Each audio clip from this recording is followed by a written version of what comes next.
Bonjour Julien Audoul. Bonjour. Vous êtes député porte-parole du Rassemblement national.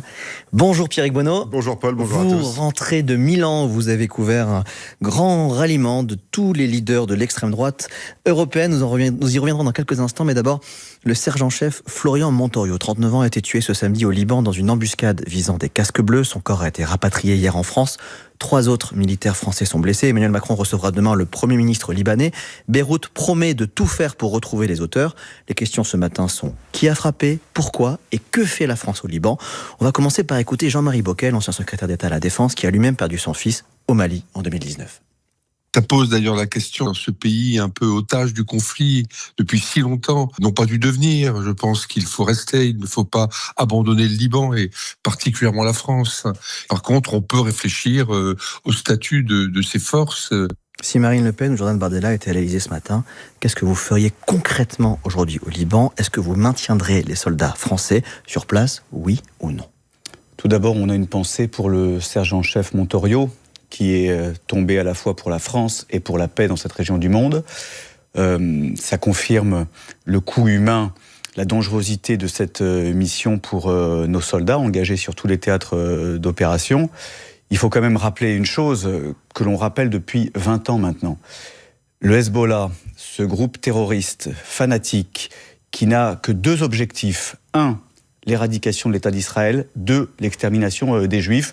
Et le 3e, c'est évidemment le chaos au Liban et martyriser le peuple libanais. Ça fait 20 ans que ce groupe terroriste doit être désarmé. Résolution des Nations Unies 1701 de 2006 qui demandait le désarmement du Hezbollah. Ce Hezbollah n'a jamais été désarmé. Il est surarmé. Il n'a jamais été aussi puissant, aussi dangereux.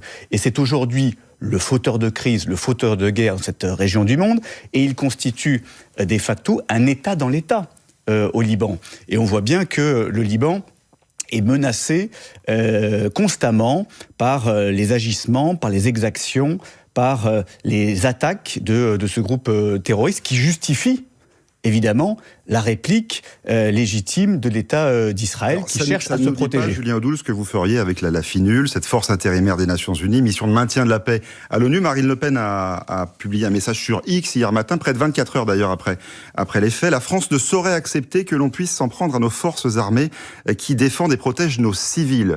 Ça ne nous dit pas ce que vous feriez précisément avec cette force. Ce que je viens de vous dire, c'est que ça fait 20 ans qu'on doit éradiquer et désarmer le Hezbollah. Et donc, qu'est-ce qu'on fait aujourd'hui? Et donc, il est très clair qu'il faut soutenir le Liban pour se débarrasser de cet État dans l'État, de ce groupe terroriste. Il faut aussi comprendre et soutenir nos amis israéliens qui se défendent.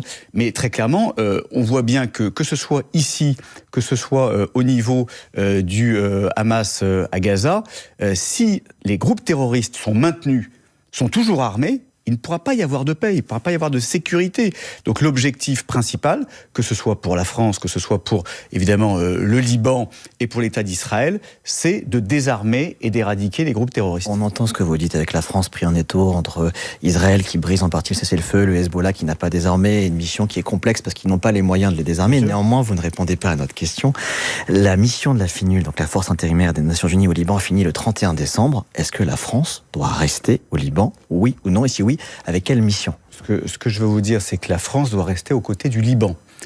C'est une tradition, nous avons des liens historiques avec nos amis libanais. Le Liban doit redevenir ce pays prospère. Mais est-ce qu'on garde des soldats français? Encore une fois, c'est pas à moi de vous dire si on garde des soldats français. C'est à vous de nous donner la position du RN. Moi, ce que je souhaite vous dire, c'est que la France doit prendre toute sa part. Marine Le Pen, Jordan Bardella l'ont redit en soutien au Liban, au gouvernement libanais, qui aujourd'hui, malheureusement, est pris par en tenaille, voilà, avec ce groupe terroriste qui constitue une menace sérieuse pour le peuple libanais, parce que d'une part, il martyrise une partie de son peuple, et d'autre part, il est confronté aux répliques de l'armée israélienne. Vous avez dit nos amis israéliens, est-ce que vous condamnez aujourd'hui l'intervention israélienne au Liban? Écoutez, moi je me mets toujours à la place d'autres pays, et notamment de la seule démocratie de cette région du monde qui est l'État d'Israël. On peut reprocher beaucoup de choses à l'État d'Israël, à la réplique, effectivement. Moi, je me mets à la place, si nous avions à la frontière italienne ou à la frontière espagnole un groupe terroriste qui constitue un État dans l'État qui, jour après jour, nous bombardait, jour après jour, tirait des missiles sur notre sol, quelle serait notre réaction? Voilà. Je pense qu'on mesure mal Ça veut dire qu'il faudrait bombarder Madrid ou Rome? Non, je ne dis pas ça. Je dis qu'à un moment donné, je comprends l'État d'Israël et le peuple israélien qui, pour des raisons existentielles, parce que là, on ne parle pas de tracé de frontières, on ne parle pas d'hydrocarbures, là on parle tout simplement de survie et de pérennité d'un État qui est menacé de toutes parts, à la fois par les mollahs iraniens, à la fois par le Hezbollah, par les terroristes du Hamas, par les Houthis. Voilà, on le sait, la situation de l'État d'Israël, elle est extrêmement précaire compte tenu de ces nombreux dangers. Donc soutien indéfectible du RN toujours à Israël? Il ne s'agit pas d'un soutien indéfectible, il s'agit de dire, et c'est la voix de la France aussi, et c'est aussi ce qu'ont pu exprimer Marine Le Pen et Jordan Bardella, aujourd'hui le responsable n'est pas l'État d'Israël, l'État d'Israël se défend. Donc il faut une bonne fois pour toutes, se débarrasser de la menace terroriste islamiste, sans laquelle, effectivement, il ne peut pas y avoir de paix. On a bien compris. Il y a eu un regain de tension ces dernières heures dans le détroit d'Ormuz. L'Iran promet de riposter bientôt. La marine américaine a ouvert le feu sur un de ses cargos. Elle en a pris le contrôle. Un navire français de la CMA-CGM a également fait l'objet de tirs de semonces. Endommagé, ce navire, selon l'Organisation maritime internationale. Est-ce que la marine française devrait intervenir pour protéger les bateaux civils dans le détroit d'Ormuz? Nos armées doivent intervenir à chaque fois que nos intérêts, nos ressortissants sont menacés. Bien évidemment, c'est le rôle de nos armées. Donc oui, comme il y a un bateau de la CMA-CGM qui est attaqué, la France doit intervenir. C'est le rôle de nos armées, encore une fois, de notre diplomatie également, de notre état-major, a fortiori du chef des armées qui est le président de la République, de garantir les intérêts français, la sécurité de nos ressortissants. On voit bien d'ailleurs dans cette crise qui est liée à l'intervention américaine. Est-ce que vous comprenez justement ce que fait Donald Trump en ce moment? Personne ne comprend. Force est de constater que personne ne comprend ce que fait Donald Trump. Jordan Bardella, à Milan ce week-end, nous disait, à propos de Donald Trump, qu'il ne comprenait pas ce que faisait le président américain, que la raison lui échappait totalement. Les buts de guerre sont totalement erratiques.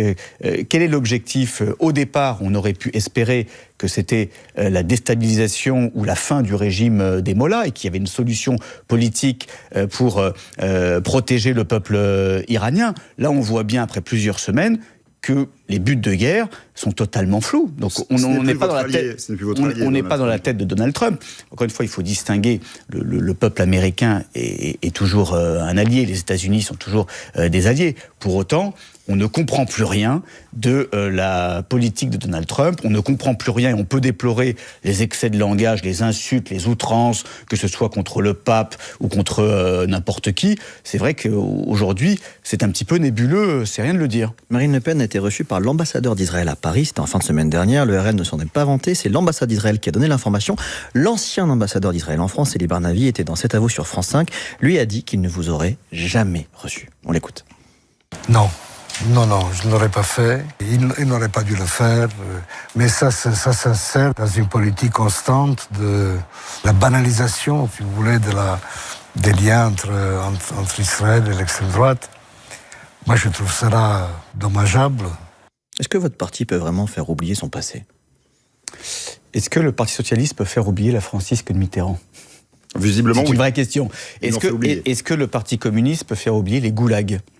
Est-ce que le journal Le Monde peut faire oublier les accointances nazies de son fondateur? Voilà, vous savez, on peut faire ça à l'infini.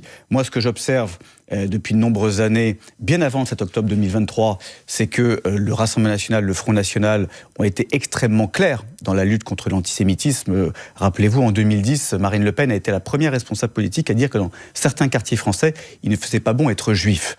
Et très clairement, la position qui a été la nôtre de soutien à l'État d'Israël, de lutte contre l'antisémitisme, de lutte contre l'islamisme qui constitue le seul danger pour nos compatriotes juifs aujourd'hui en France, fait de nous un interlocuteur légitime pour le gouvernement israélien qui a reçu il y a un an Jordan Bardella lors d'un déplacement officiel, et il est tout à fait légitime que la présidente du premier groupe à l'Assemblée nationale qui, dans un an, sera certainement présidente de la République, soit reçue par l'ambassadeur d'Israël. Je rappelle qu'on a des liens quand même très forts avec l'État d'Israël. On est deux démocraties, on a les mêmes valeurs, on est épris de liberté et surtout, on a le même ennemi, le fondamentalisme islamiste, qu'il soit au Moyen-Orient ou en France. Dans un instant, on va poser les enjeux du déjeuner ce midi de Jordan Bardella avec le patronat et puis on parlera évidemment des prix du carburant. Mais d'abord, il va être 8h45 dans quelques instants et c'est l'heure de l'info en 1 minute avec Philippine Thibaudot. Les pourparlers prévus au Pakistan auront-ils lieu aujourd'hui et l'Iran sera-t-il présent? Selon la télévision d'État, Téhéran ne compte pas participer à de nouvelles négociations avec Washington. Donald Trump avait annoncé la venue d'une délégation américaine avec son vice-président, mais rien n'indique pour l'instant qu'elle est en chemin. Sur le terrain, un cargo iranien arraisonné par la marine américaine dans le golfe d'Oman. Il tentait de forcer le blocus imposé par les États-Unis sur les ports iraniens. L'Iran a promis une riposte. Un navire français, lui, visé par des tirs iraniens ce week-end dans le détroit d'Ormuz, confirmé par l'armateur CMA-CGM. Elon Musk attendu à Paris aujourd'hui, convoqué en audition libre par la justice dans le cadre d'une enquête sur les possibles dérives de son réseau social X. Présent ou pas, les investigations vont se poursuivre, indique le parquet de Paris. Et puis les choses sérieuses commencent bien pour Wemby. Le Français a attaqué et gagné cette nuit son premier match de play-off avec les Spurs, les phases finales en NBA. Il a marqué à lui seul 35 points. Le basketteur fait partie des 3 finaliste pour la récompense de MVP, meilleur joueur de basket de la saison. France Info. Le 8h30 France Info, Pierrick Bonneau, Paul Larouturou. Merci Philippine. On a évidemment une question sur les prix du carburant parce que la guerre au Moyen-Orient a d'énormes conséquences sur les prix à la pompe, Pierrick. Sur la TVA. Oui, 52e jour de guerre et on a vu ces dernières heures qu'on c'était encore loin d'être la fin. Des conséquences pour les Français sur les prix à la pompe. Vous proposez de baisser, vous, au Rassemblement National, toutes les taxes sur le carburant. Ça coûte très cher. Vous chiffrez, je crois, à 15 milliards d'euros sur un an cette baisse des taxes. Bercy n'a d'ailleurs pas les mêmes chiffres, mais on va pas s'attarder là-dessus. Comment financez-vous 12 milliards. Comment financez-vous ces baisses de taxes ? Alors c'est très simple. Déjà, de dire qu'on ne peut pas le faire parce qu'on n'en a pas les moyens apparaît totalement mensonger à l'heure où on nous dit qu'il faut verser 18 milliards d'euros à l'Ukraine. 18 milliards d'euros qui n'est pas un prêt d'ailleurs, qui est un don, puisqu'on le sait, c'est prouvé. On serait remboursé uniquement si la Russie consentait à des réparations, ce qu'elle ne fera jamais. Donc en fait, on vous donne enlevez aux Ukrainiens pour donner aux Français pour qu'ils puissent remplir leur réservoir. Je dis juste que quand on n'a pas les moyens déjà de soutenir le pouvoir d'achat des Français, qui est dramatiquement, qui a un niveau dramatique, on ne verse pas 18 milliards à l'Ukraine. Ensuite, sur les économies... Que 18 milliards, c'est l'Union européenne, c'est pas la France. Ah non, si, 18 milliards, c'est la France. 90 milliards, c'est l'Union européenne. 18 milliards... Sur plusieurs années, là, il y a plusieurs dons. 18 milliards, c'est que la France. Non, 18 milliards, c'est que la France. 90 milliards, c'est l'Union européenne. Ensuite, très clairement, sur les économies que nous faisons, vous avez vu dans notre contre-budget qu'il y avait notamment la lutte contre la fraude sociale, qu'il y avait la fin de l'immigration de guichet social, qu'il y avait aussi la réduction du train de vie de l'État, qu'il y avait aussi les contributions au budget de l'Union européenne, dont on donne 6 milliards de plus cette année. Ça fait énormément de pistes d'économie. On avait chiffré ça à 100 milliards. Et ça vous permet de financer vos mesures, ça vous permet de financer... et puis encore une fois, les mesures la baisse de la TVA, c'est pas de l'argent perdu. La baisse de la TVA, c'est de l'argent qui est réinjecté dans l'économie. Parce que quand vous baissez la TVA sur les carburants de 20% à 5,5, quand vous baissez la TVA sur toutes les énergies, vous rendez en moyenne 150 € à 200 € de pouvoir d'achat par mois et par foyer. Sauf que ça, c'est de l'argent qui permet aux gens d'aller se travailler, de se déplacer. C'est tout le monde, y compris les plus aisés. Vous ciblez qui exactement avec Mais on revendique effectivement que cette TVA bénéficie à tout le monde, mais elle va bénéficier principalement, et c'est un fait, à ceux qui utilisent leur véhicule le plus souvent pour aller travailler, c'est-à-dire les catégories modestes et populaires, c'est prouvé, ceux qui ont le plus... Mais pas uniquement, encore une fois. On peut prendre l'exception de l'exception. Je sais, on va me sortir le Porsche Cayenne qui va faire le plein, très bien, ce sera une exception. Mais dans 98% des cas, ce sont des Français qui ont besoin de leur véhicule, ce sont les Français de la ruralité, qui sont de catégorie moyenne ou modeste, et qui vont bénéficier de cet allègement de TVA. Les distributeurs de carburant sont convoqués dans 2 heures au ministère de l'économie. La piste d'un blocage des marges des distributeurs comme envisagé par Matignon la semaine dernière vous paraît-elle une bonne piste ? Non, le blocage, encore une fois, n'est pas la solution. Qu'il y ait des encadrements on est tout à fait ouvert et pragmatique sur des encadrements. On parle du blocage des marges, simplement. Oui, non, mais très bien. Mais ce que je veux dire, c'est qu'on peut essayer de bidouiller, d'essayer de trouver le mouton à 5 pattes, de contourner la réalité. La réalité, c'est qu'il n'y a qu'une seule mesure crédible, pérenne, efficace, pour alléger le fardeau à la pompe, c'est évidemment la baisse de la TVA. Baisse de la TICPE aussi, qui est la taxe sur la carburant, et puis la fin d'une aberration fiscale bien française, on paye de la TVA sur la TICPE. Donc tout ça, vous voyez, il faut le remettre à plat pour enfin rendre de l'argent aux Français. Et la réduction du déficit, Julien Audoul, dans tout ça. Mais ça participe d'une vraie politique de grand ménage de nos comptes publics. Quand je vous parlais de réduction du train de vie de l'État, quand je vous parle de la suppression des comités Théodule, des agences inutiles, de la lutte contre l'immigration qui nous coûte un pognon de dingue, de la baisse de notre contribution à l'Union européenne, tout ça, le coût de l'immigration fait débat. Hein. Tout ça, non, il fait pas débat, excusez-moi. Aujourd'hui, en fonction des études, on n'a jamais le même chiffre. Oui, mais enfin, vous savez, l'immigration, il y a ce qu'on paye, et puis après, il y a toutes les conséquences, que ce soit en matière d'éducation, en matière de santé publique, en matière d'hébergement, de logement social. Aujourd'hui, le logement social est occupé en majorité par des étrangers dans notre pays. C'est factuel. Donc très clairement, il faut que ces aides sociales bénéficient d'abord à nos concitoyens. Marine Le Pen a dîné le 7 avril avec plusieurs grands patrons, dont Patrick Pouyanné de Total Energy. Est-ce que vous savez si elle a pu lui parler de votre programme, de la baisse de la TVA ? Directement avec le patron de Total. Je pense que c'était l'objet de ce rendez-vous, bien évidemment. Et je trouve ça tout à fait normal que la présidente du premier groupe à l'Assemblée nationale, que le premier parti de France et peut-être demain la future présidente de la République puisse échanger avec les grands patrons, puisse leur proposer et leur présenter ses propositions, son projet pour la France. C'est tout à fait légitime dans une démocratie normale et mature. L'actualité du jour pour le Rassemblement national, c'est un déjeuner. C'est une première. Jordan Bardella sera reçu ce midi très officiellement par le bureau exécutif du MEDEF, la principale organisation patronale française. Vous n'êtes donc plus la bête noire du patronat. Est-ce que réussir à s'asseoir à la table du MEDEF, c'était la dernière étape finalement de la normalisation du RN ? Non, mais c'était pas une fin en soi. En fait, c'est quelque chose de tout à fait normal. C'est vrai qu'aujourd'hui, des choses évidentes en démocratie nous paraissent totalement, j'allais dire, surnaturelles. Mais, je le redis, nous allons entrer en campagne présidentielle. Le Rassemblement national, qu'on l'aime ou qu'on l'aime pas, est le premier parti de France. Jordan Bardella ou Marine Le Pen ont de grandes chances d'accéder à l'Élysée l'an prochain. Donc c'est tout à fait normal que le MEDEF, mais normalement ça devrait être la posture de tous les syndicats, se posent des questions, discutent, échangent, fassent leurs propositions, expriment leurs constats sur ce qu'il faut pour l'économie française. On sort de 10 ans de macronisme qui a ravagé notre économie. On avait des Mozart de la finance qui ont cramé la partition. On avait des Mozart de la finance qui ont participé au creusement de la dette, aux fermetures d'entreprises en cascade et à l'effondrement de la valeur travail. C'est normal qu'on puisse discuter de propositions pour redresser notre économie. Justement, vous parliez des syndicats. Maryse Léon était hier l'invitée de France Info et pour la secrétaire générale de la CFDT, déjeuner avec vous, c'est faire preuve de cynisme. Aujourd'hui, je pense qu'il y a une grande confusion entre ce qu'est le pragmatisme et une forme de cynisme. Et le cynisme, c'est de considérer que l'économie passe avant tout. Que répondez-vous à Maryse Léon sur le fond ? Sur le fond, qu'est-ce que vous voulez que je lui réponde ?